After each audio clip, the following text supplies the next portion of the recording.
It's finally here. After an almighty amount of teasing, Renault has at last shown us its latest Megane hot hatch. The new RenaultSport Megane launches with a number of headlines. First up, it has four-wheel steering as standard. No other hot hatch currently offers that. And it comes, whether you want it or not, with both of the Megane's chassis options.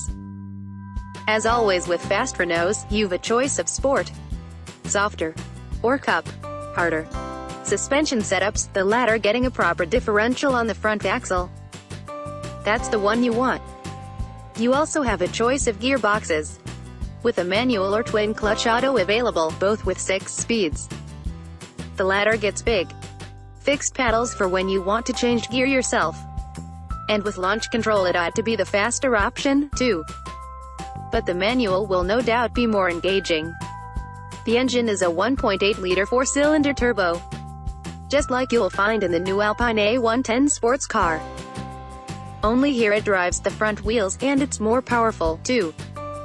For now, it produces 276 bhp and 287 pounds-feet, which means it's only a smidge more potent than the 2.0-liter turbo it replaces. It also pegs the Megane comfortably behind the Golf R, Leon Cupra and Civic Type R on paper. But like the new Hyundai i30N, this may be a hatch that's more about fun than figures. And there's a 296 bhp RenaultSport Megane trophy promised at the end of 2018 anyway.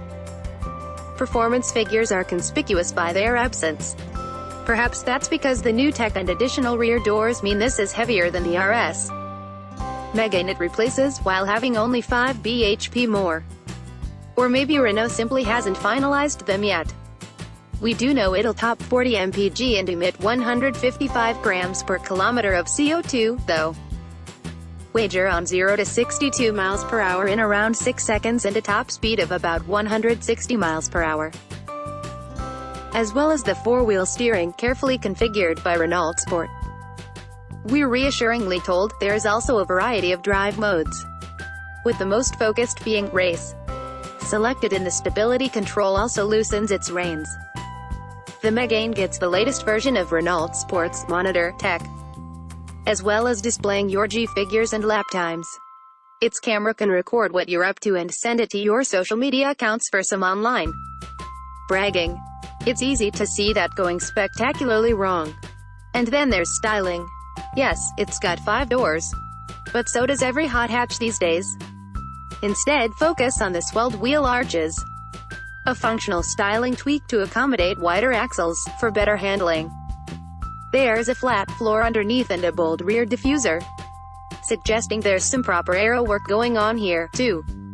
The flourishes are a new paint color, volcanic orange, presumably inspired by McLaren's color of a starkly similar name, and the prismatic central exhaust, which is a direct design link to the Megane it replaces. A Megane which is utterly tremendous, a true hot hatch all-time great. One with an unwavering focus on fun. Its super stiff ride and old-school spec put lots of people off, but satisfied those who bought into it immensely. Big shoes to fill, then. Renault's offer of numerous power outputs, suspension setups and gearboxes suggests it's going for broader appeal here. Let's hope a smartly spec'd Megane is still uncommonly good to drive. Prices are yet to be announced, but expect a starting point above £25,000 and a Megane with all the goodies to top £30,000. Like what you're hearing? Or does a hot hatch need at least 300 bhp or four-wheel drive to get your interest these days?